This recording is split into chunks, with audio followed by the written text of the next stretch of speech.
afternoon and welcome to CEC Gurukul lecture. In continuation with the series on economic sociology, in today's discussion we have distribution and redistribution. Now when we look into economic process, there are kind of three processes: production, consumption and distribution. Now whenever the economics were trying to understand the society transformation from say traditional to simple society or complex society, the focus was to say that there is a shift from reciprocity to market exchange. However, there were a lot of critique to the idea that market itself can be responsible for distribution and redistribution. In today's discussion, we are going to focus on a chapter titled Distribution and Redistribution by Peterson, where he discusses the significance of distribution and redistribution as aspect of all economic system, whether traditional or complex industrial society. So to begin with, we know that one of the foundational contribution of economic sociology, especially after Karl Polanyi, is the critique of the neoclassical idea that markets are natural, self-regulating system governed by universal economic laws. So one of the most important contribution of economic sociology is to kind of critique some of the assumptions taken by the neoclassical economist in terms of giving too much of significance to market, and therefore much of the discussions were on system of production and consumption. So in between, the question of redistribution was completely neglected.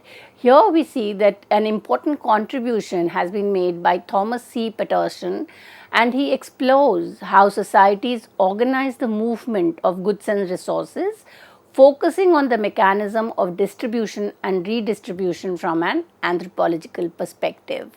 So he examines systems like reciprocity and redistribution, and this, by doing this, Peterson reinforces the idea that economy are social institution constructed and maintained through relationship of power, trust, obligation and legitimacy. So if we go back to some of the beginning lectures in economic sociology, we talked about Granovetter's concept of embeddedness, where the important aspect of economic sociology is to bring in both economy and society. So market doesn't function by itself. Economy does not just kind of be concerned with production and sale and profit. It has to have a reciprocal relationship with the society, and it is affecting the social structure, the political structure, and therefore it's important to understand the embeddedness. So when we look into this concept of distribution or redistribution, we see that it is not only to do with economic. It is not just kind of a movement of goods and service from one to the other. It's also going to tell us how it talks about the culture of the society, about the political system, and it kind of is a continuous relationship between the three. So Peterson shows that distribution systems are not neutral or purely economic, but rather deeply embedded in social relations, cultural norms and political structure. This resonates with Polanyi's notion of the embedded economy, where economic behavior is always enmasked within social and moral framework. So to kind of, for those who are not aware of Polanyi's concept of embeddedness, we have done a lecture. So we can go back to the initial lecture and try to understand what they kind of means by embedded economy. Here we are going to focus on Peterson's understanding of distribution and redistribution. So when we look into the economic process, we know there is the production, distribution and consumption. So the idea that there is a relationship between how much the society produces and how it will be distributed among the members, or is it going to go to the market, is important, has been important for both economists and sociologists. So the relationship between production and distribution has been a key focus in debates about economic system. From 18th century onwards, classical political economists, including Karl Marx, used the labor theory of value. So when we look at Marx's theory of value, he is basically talking about how the produced product is being distributed in the society. And when he talks about the idea that it is those who are owning the means of productions are having the larger share, or they are able to have a greater share in the profit, he is basically talking about appropriation of the product, and in that there is an unequal relationship in terms of the produce being distributed among all the members of the society. So, the relationship between production and distribution according to Marx has been between the understanding of subsistence good and surplus production. So, subsistence good implies amount of goods needed for the societal survival and reproduction. It is necessary for your subsistence, and surplus is whatever is over and above the subsistence. So, once your needs have been fulfilled and there is an extra, that kind of leads to surplus. But when we talk about the distribution and there is inequality, then those who do not have ownership of production, they are not even able to have the subsistence good, and the appropriation is from the subsistence which goes on to create the surplus production. Then another scholar who has kind of been very significant in terms of understanding the relationship between production and distribution is Adam Smith. Adam Smith has argued that capitalist wages reflect subsistence needs, that is, the amount of goods required to sustain the members of a society and to ensure its reproduction and surplus profit is the remaining amount after wages are paid. So, one is in terms of how much is required for subsistence, and above the subsistence is surplus. The other way we can look into it, whatever is necessary to pay the labor, the wage, and what is profit, whatever is left after paying the wages to meet the subsistence need of the workers. Now, Karl Marx's perspective claimed that wages and profits are shaped by historical and social conditions, not just subsistence need. Production creates goods to meet needs, and distribution allocates this good according to social law. So, we go back to Marx's theory and see how the evolution of the production of system affects the relationship between the producer and the worker. Here we will go back to the 20th century neoclassical economists, and they were kind of in opposition to Marx. They rejected the labor theory of value, claiming instead that distribution is based on the cost of goods and various production factors, as these are determined by the interaction of supply and demand in the market. In 20th century neoclassical economists, one of the most significant name is Karl Polanyi. He built his theory on the work of anthropologists like Malinowski, linking distribution to exchange or circulation. So, Polanyi argued that market economies are historically contingent, not universal. So, by 20th century anthropology, the whole idea of universalism gets kind of rejected, and cultural specificity comes into being, and therefore, the whole idea that certain processes are not necessarily universal, it could be different from one society to the other. Then we talk about the non-market economy. Polanyi argued that many societies had non-market economies. And what are non-market economy? These are economic behavior which are rooted in the social organization of these groups and was based on the principle of reciprocity. And what is reciprocity? Reciprocity is the exchange between groups or kin. Householding, production for use, and redistribution, which is collective pooling and reallocation of good by a central authority. So, these are some of the ways in which there is a kind of coming in of the relationship between the culture and the economy, where a lot of exchange are not necessarily of material goods. A lot of things were outside the market, but they were kind of having a significant value in the society. Anthropologists beginning with Elman Service have highlighted redistribution as the foundation of chiefly authority in stratified kin society. In societies where there was a kind of a hierarchy in terms of the chiefs and the other category, it was the chief who would kind of take on the role of redistributing the product of the society. And these chiefs, they coordinated large scale production and managed economic specialization.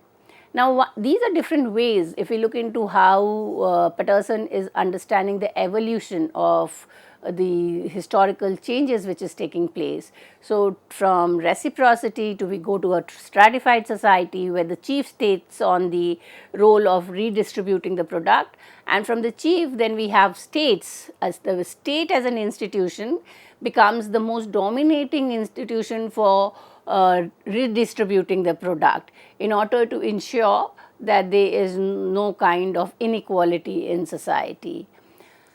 Though many there is kind of debate in terms of the significance of state in the role of state in redistribution, some scholars argued that chief control over redistribution was crucial to state formation. Why? Because if it was in the hand of an individual or in a community, but it could kind of lead to increase of appropriation of good, because it could be a larger portion of the product would remain with the chief and his community. So, therefore, there was a need of an apparent or institution that could regulate the distribution of the good, and therefore the need for the state.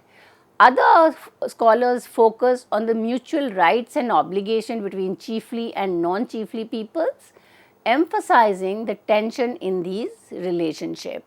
They advocate examining the dialectics of class and state formation instead of assuming chiefdom inevitably evolved into tributary states. Many anthropologists and economists support the idea that societal and capitalist development is unidirectional, irreversible and inevitable. So, we have known that from a tribal state to a stratified society, most of the societies have moved towards a capitalist society, and there is kind of almost no chance where there could be a reverse back to it, and therefore the capitalism as a form of economic institution is inevitable and universal as an institution. This perspective often erases knowledge about other societies derived from archaeological, historical and ethnographic research. There is evidence from various parts of the world of societies, both past and present, where economic rationality and market exchange are either absent or insignificant. So, on one side there are a number of scholars who are arguing that the market has become dominant, and why has market become dominant? Because capitalist or capitalist form of production is the only form. What in this approach what happens is, therefore we kind of erase off a number of society which are far away from a capitalist form and yet are kind of having an economic system, and there is a production, distribution is happening. So, in order to capture these societies, it is important to kind of try to critique the concept of rationality and market exchange as the only rational form of exchange in the modern society. Now, number of societies may not focus on surplus production and lack exploitative social relationship. So, we know wherever we talk about capitalism, capitalism implies that there is surplus production and the surplus production is appropriated by the capitalist. Therefore, a capitalist society is an exploitative. So, if we kind of consider it as universal, does it mean that there are no society where there is a lack of exploitative social relationship? And here the author is trying to give us examples of society in both ancient and modern state based society which are kind of having an absence of exploitative social relationship. Eric Wolf described a kin communal mode of production which is evident in societies where production and distribution are communal. Primitive communism is still relevant today in some context. So, when we talk about communalism or primitive communism, it means that the land or the property belongs to all members of the community and there is a collective production and the distribution is equally to all the members of the society. Then we are trying to understand where we look into the concept of state coming in. So, where does state comes in is where there are certain groups or chiefly categories, community, which starts appropriating the surplus production, and therefore it emerges a concept of the relationship between class and state formation. So, class and state formation should be viewed as a two-way process, not simple as a linear progress. Thus, the relations of distribution differ from one to the other society. Now, if we go back to Marx and try to understand the whole idea of the relationship between production and distribution, in Marx's perspective, societies differ in how surplus labor or goods are extracted from direct producers. Capitalist states separate direct producer from the means of production, while tributary and tribal societies retain control over them. Capitalist state, the surplus value is appropriated during the production process, and producers are alienated from the means of production and portion of the labor and good. So, this is kind of an understanding of how the debate on production and distribution is centered in anthropological and sociological relations. Now, if we look into the appropriation of surplus, which is done through political or extra economic method, not through the production process, then direct producers retain control over the goods, labor and production. Example of these tribute based societies are China, Byzantium and the Inca Empire. These are the ethnographical example which Patterson is using in this particular chapter, where surplus labor or goods were extracted from annexed subject peoples through political or coercive means. So, one is the change in the political structure. There is this from communal means of production, there are certain chiefdoms or stratified society is emerging, where the surplus goods and labors are extracted not in the production process, but through the use of political pressure or coercive means. So, in this chapter in the book, Patterson is basically focusing on the process of distribution and redistribution in different types of society. One is a tribal society, which is a kin-based organization, kin-organized or kinship is the kind of structure which determines the economy and polity. Here, much of the distribution is in terms of reciprocity. The second is tributary state. In the tributary state, it is the coercion or appropriation of the production by the use of force.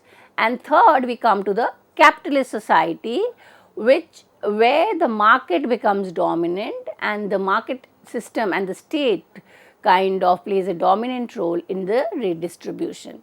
But before we go into the three category of the tribal, the tributary and the capitalist society, Patterson is discussing on the kin-based society and how distribution is taking place, and he is also kind of focused on trying to correct some of the assumptions that anthropologists have over the concept of a tribal society.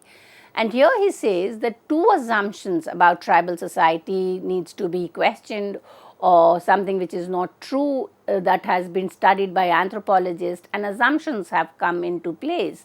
The first is that not all tribal society are kin organized.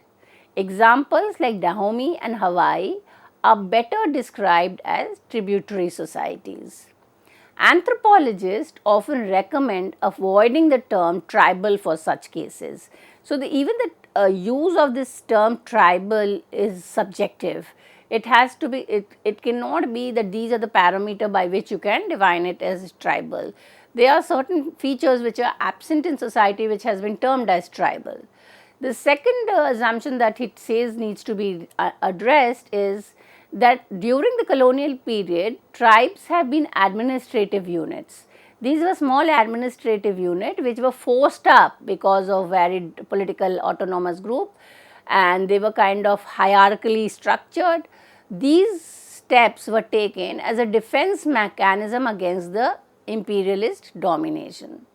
So, basically the tribes in the colonial context means the Britishers or the colonizers emerge as a kind of a state which is interfering in the tribal everyday life.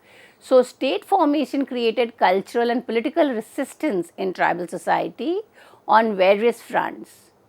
Tribal society always resisted these, they did not want the interference of the state or the other, they did not want to integrate into the capitalist wage system because they wanted to retain their own economic system. If we read the anthropological text, we see there is a lot of comparison between the primitive society and the industrial society, and there is a kind of a inferiority where it says that they are less advanced or they are kind of backward.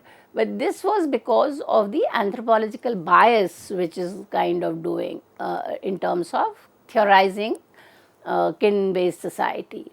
Now, if we look into the kin based society or the features of kin communal mode of production, the first that we have already discussed is there is a collective ownership of the primary means of production. Second, no social division of labor, meaning no group permanently appropriates the labor or the social product of others. Third, non-exploitative social relationship, no extortion of labor or product from one group by another throughout the development cycle. Here then we look into the idea that Peterson refers to Eleanor Leacock's argument in terms of understanding the social structure of kin based society, and Leacock's argument is that exploitation is absent in the kin based society due to the unity of the production process. But why? Because everybody is involved in the production process, it's a collective production. So, there is larger understanding that exploitation would be absent. All adults participate in producing, distributing, circulating and consuming the social product. Each individual survival depends on the community as a whole. Lack of structural distance between producers and non-producers, because everybody is involved in the production, it's a collective production process. There will be no distinction between the producer and the non-producers. So, there is no permanent division exist between the East. Now, if we the fourth understanding of the kin based society is that sometime temporary differences might appear because of individual may be young or too old, or some may not be involved in the production process.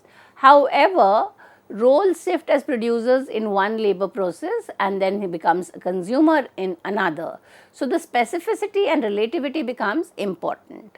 Now, Peterson uses an example, an ethnographic example of how production, distribution and consumptions are interrelated, and the example is from the Dobejo Honsai, a foraging people who live in the Kalahari desert and had only vague notions of the Botswana and South African state.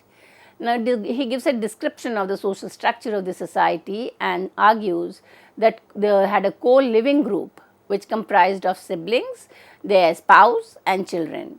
They live together in a single camp and migrate as a group for a part of the year. During November, rains at the Dobe waterhole, the camp expands to include sibling or spouse, their families and other visitors. Plant foods are collected by women, pooled within families, shared with others. The men hunt and the successful hunter gains prestige. Meat from hunt is distributed to the hunter's family, parents, in-laws and siblings. Ownership of the meat belongs not to the hunter, but to the owner of the arrow used to kill the prey. The arrow's owner, not the hunter, is responsible for distributing the meat. The arrow's owner also receives any associated glory or hostility. So, if we look into the discussion by Peterson taking the example of the Johansi society, we see that reciprocity as a form of distribution is central to kin-based society, where social cohesion and relational networks are prioritized over economic accumulation. Redistribution, on the other hand, arises in more stratified society, where resources are collected by a central authority such as chief, king or modern state, and then reallocated to members of the group. So, redistribution is a key mechanism in societies that have developed centralized institutions. It allows leaders not only to fulfill their role as providers or protectors, but also to assert dominance by controlling access to critical goods. So, when we read Patterson's article on a chapter on distribution and redistribution, we get a good understanding that these processes were there historically in different simple society, as well as only the way in which exchange were doing, or the symbolic meaning attached to certain goods were different. So, we need to read this chapter in order to have a good understanding of the process of distribution and redistribution. With this, I come to an end of this lecture. Thank you.